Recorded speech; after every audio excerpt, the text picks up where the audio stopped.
as you can see, not sharp. So what I'm going to do is I'm just going to run it on the green belt, a couple of passes each side, and just see if this helps. Never used it before, so see what happens.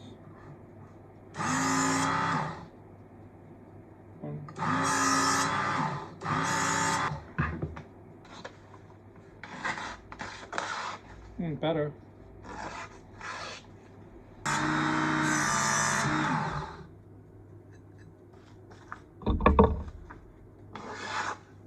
Ooh.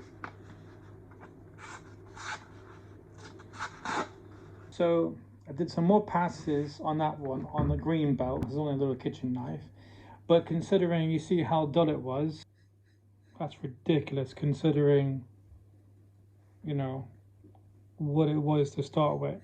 But I'm gonna do a proper review of this in the future, but I just wanted to share that with you guys now.